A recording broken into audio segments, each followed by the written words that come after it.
The most significant thing this week was our office run, and you know the saying, the show must go on. Well, it did, but this week was a doozy, and to say it was exciting is a little bit of an understatement. Earlier in the week, one of our dancers injured her ankle in the master class we had, and so she was already on crutches, a little bit out of commission. But then throughout the week, we also had a male dancer get smacked in the face accidentally, and he ended up with a broken, bloody lip.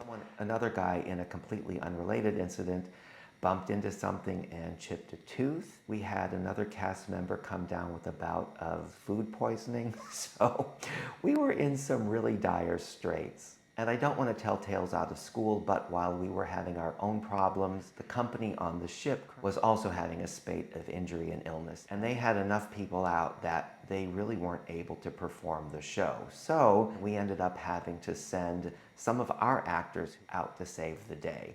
Our Dorothy understudy, one of our men, and also our female swing. Swing is basically an ensemble understudy. They're dancers who know all of the dance tracks. But nonetheless, both shows went on. The show on the ship went on, our office run went on. Of course, we had to make some minor changes in stagings to fill some gaps and make adjustments for the missing people, but we did it. We did it. And I have to say it was miraculous and a testament to the preparation and the professionalism of our cast. So while the office run and its preparation up to the run really was the bulk of our week, we also had makeup tutorials.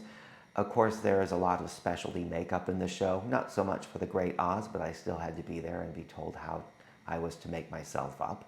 We also did some recording in a studio. There are some voiceovers in the show that needed to be pre-recorded. And I also got to record the pre-show message, the one welcoming you to the theater and telling you to turn off the cell phones and so forth, as the Great Oz. So that was kind of fun. This coming week, of course, is devoted solely to the CLIA Awards. I explained in the previous video what those are. It's an awards banquet held by an industry trade association honoring excellence in the cruise ship industry. And some of the bigger cruise lines provide the entertainment. So we're preparing an excerpt of The Wizard of Oz to represent Royal Caribbean at that banquet. So if all goes to plan, I will be updating you next week from the ship, and I'm really excited about that. I don't know what the situation is going to be for me recording on the ship, but I do hope to keep up with these updates.